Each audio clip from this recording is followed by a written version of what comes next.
Hey guys, and welcome to Team Franco Bodybuilding Podcast number 7. This past week on Facebook, I put a little poll out there to see what people would like to listen to, and more specifically asking them that what are some of the things that you would like to learn. And I captioned the post about everyone loves the top 5. So I got a ton of great responses and ones that I'm going to incorporate because right now I'm doing the podcast weekly, and I would like to bump it up and do a midweek podcast going over a quick top 5. So I'm planning that, and hopefully I'll have the first one out midweek next time. So I'm actually going to do a top 5 today, but it's also something that I wanted to discuss before someone made a post on or made a comment on Facebook, because I wanted to combine it, the top 5 with, my thoughts. And the topic is going to be top 5 reasons on why having a coach can enhance your entire experience. So not only I'm going to give you the top 5 reasons and be specific each one, this is going to be a great resource also to how to find a coach, because again, there's a lot of misleading information out there. No matter what your activity is, if you're a physique competitor, if you're looking for a coach for a triathlon, if you're looking for a coach for any kind of sport, or even learning an instrument, it's something that you want to research. And I think these 5 are characteristics that can be applied to just about anything, looking for a good teacher. So this podcast, my goal is to have some staying power and not just be for physique athletes, even though it's geared towards it, but staying power for the fact that, someone can listen to this in a year, 5 years, 10 years, and it would still be pertinent to what they're looking for. All right, so on to the top 5. So right away, I made some notes, and these few things came to me. The first reason on why hiring a coach is accountability. And this is no particular order. The second reason, to have honesty, for a coach to be honest with you. The third reason, guidance, guiding you through the whole process.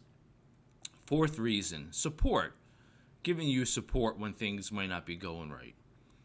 And the fifth reason is knowledge, for your actual goal. So I'm going to start to the top. I'm going to go over accountability and then work my way down and go over them. And again, I think this is really going to help you decide if a coach is right for you or not, because there's so many out there and so much bullshit. So this is going to cut through it. All right, accountability was the first one that came to my mind. It's evident that accountability is something that we all need if we are new to something, somehow or another. When I first started personal training, people actually knew how to work out, but they needed that accountability to see me weekly, bi-weekly, whatever it is, to help keep themselves on track. So the same thing goes if you hire an online coach for physique competitions, have a personal trainer. If you're being taught how to play the piano, that weekly session, that weekly check-in is going to give you the accountability just enough for people to succeed on their own. It's human nature. Reporting into someone can help us succeed, even if you know what you're doing. Case in point, a number of years ago, I had a top figure competitor reach out to me. She heard of me through someone else, and she was already a natural pro. And I'm scratching my head. She's emailing me saying that, heard good things. I want you to coach me for my next pro show. And honestly, I'm thinking, before I wrote back, I'm like, well, why? You've accomplished so much already. And and I kind of asked her that, but in a different kind of way. And she said, well, I just don't want to think about it. I probably could do my own diet. And she's built up already a fantastic physique, but she just didn't want to think about it. One less thing to think about, and just wanted to focus and follow along. My goal was not to screw her up. Long story short, she ended up being the Yorton Cup winner one year, so it did work out. So that a little bit of accountability really helped. So that is something that I feel that, number one, or not number one, a 1 out of 5 is going to benefit you. So the second one that came to my head was honesty. Having a coach and them being honest goes a long way. But this is also a problem because a lot of coaches are simply not honest with their clients because they want, a coach just wants to keep a client on for as long as possible, wants to keep them happy, but not be honest. So if you find a coach that gives you the honesty, can tell you if you're not going to be ready, can tell you that you need more time, that can also be honest and say, listen, let's get off the pot because I think you're ready. Let's compete instead of, procrastinating, goes a long way. So honesty is something that I think is what you can also really benefit from a coach, but something that you're also looking for. Guidance, which is the third one.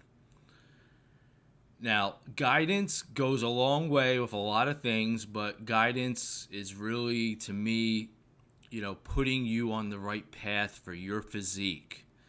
Because everyone has different fingerprints. If you know me, that's one of my sayings.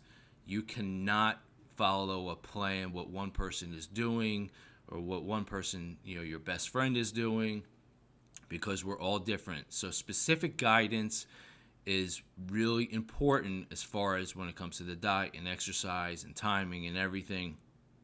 But it also gives the client a resource.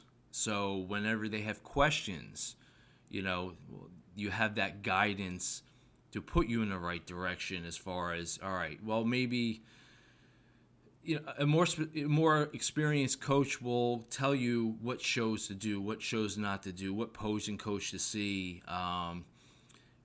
Things like that really add up, but also allowing you not to worry about the finer details because they're going to guide you in the most proficient way. The fourth one is support. This one, again, is really independent on the client. Some people need more support. Some people don't need it at all because they just roll with it. And they just need that number one factor I brought up, accountability. That weekly accountability is all they need. But support can also be a major factor because when people enter a new goal, project, habit, they are excited about it, but sometimes you can get lost, because there's so much information out there. And a coach doing the right thing will support that client when it comes to their needs, their life stuff, again, going on. Life stuff is a term that I use for stress and anxiety or just shit happening that you can't control. So that support coming from a coach who hopefully there's mutual trust is going to go a long way when it comes to reaching your goal and building habits. So being there for you, so if you email a coach and they're taking a few days to get back to you and they're not on vacation or everything's okay with the coach, well, that's not the kind of support that you're looking for. So support goes, again, is something that I think is in the top 5.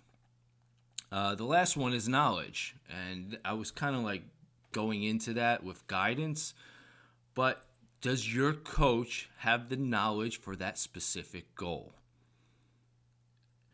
A lot of times you'll see people on social media that may have competed before, now they're coaches, so they think they have all the knowledge. Well, guess what? They have the knowledge for themselves, but they may not have the knowledge for working with you because they don't have that experience yet. So knowledge is really experience, okay? I'm correcting that one. Um, I mean, there's tons of coaches out there for different things, sports specific, learning something new, whatever the case may be. And usually you want to make sure they have that knowledge, that experience in that goal that you want to reach. Now, honestly, I do work with a lot of fitness-minded people. Most of them have a goal of competing, but that same knowledge when it comes to diet and exercise can be applied to the fitness-minded person who wants to change their physique and lose body fat, build muscle, but not necessarily compete. It's really close. If someone came to me and said, "Hey Joe, I'm interested in running a marathon. I know you coach people," and I said, "Well, I can't do that. I don't have that knowledge. I don't have that experience behind that. I can maybe show you some workouts, but you really need to find a coach with that knowledge and experience for that specific thing." So that is something that you want to look for because, again, there's thousands of coaches out there now, but they may not have the specific knowledge dealing with the activity that you're going for. So that's really the top 5, things that you want to look for in a coach, things that will benefit you for having a coach, no matter what level you're at. Accountability, making sure, you're checking in, you're reporting. Honesty, having the coach be honest with you and not just bullshitting you to hold on, being honest for what is best for you and your path, even though you may not like hearing it. Guidance, guiding you through the whole process. Again, being there for you to answer your questions. Support, supporting your goal, supporting what life stuff is going to happen. And the last one is knowledge/experience, making sure they have that experience for you and can make the process easier. Now, as I was typing this out and some of my ideas, I came up with a bonus one. Now, do they play the role themselves? Okay. This also can blend into the last one with knowledge and experience. Now, if you hire a coach for a marathon or a triathlon, an Ironman, whatever it is, do they actually have they gone through the process themselves? Not all coaches have to. I mean, you can look at NFL coaches. They may have not have played in the NFL, but I'm sure they played at one point or another and they coached at a different level. The problem with online coaching is that a lot of people may have never competed, may have never put themselves through the process, so it's harder for them to be honest with you, harder for them to have the guidance and the knowledge because they never did it themselves.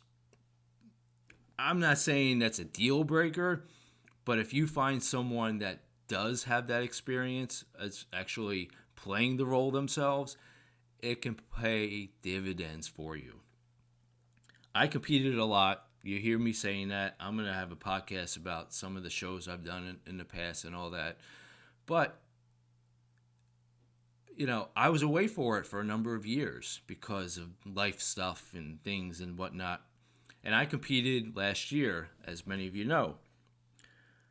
Not only I did it for myself, I wanted to try new things out, but I also valued so much from competing again because I went through the process. I went through the times of doing exercises and training when I was tired. I went through periods of being hungry and life stuff with the family and all that. So putting myself back in the game gave me so much more value, I think, as a coach because it's like, oh yeah, this is what it's about. Yeah, oh yeah, this is what, he's talking about. So it really enhanced me as a coach, I like to believe, and gives me, even more experience because I was away from it for 7 years. So guys, I'm hitting that time limit about 15 minutes, and you know me, I don't want to keep these podcasts going on and on.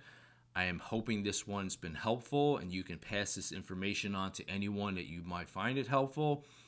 Again, the quick review is the top 5 reasons why someone will benefit from hiring a coach for their physique goal, and even more so, how to find a coach. The top 5 things what you want to look for in a coach. So if you enjoyed this podcast, please feel free to share it. If you have any ideas for future podcasts or have a question about anything, please email me at fitfranco@verizon.net. Visit my website, teamfrancobodybuilding.com. I have the shows that I'm promoting on there, my posing classes, and if you are interested in coaching, you can always reach me through there. Take care, guys.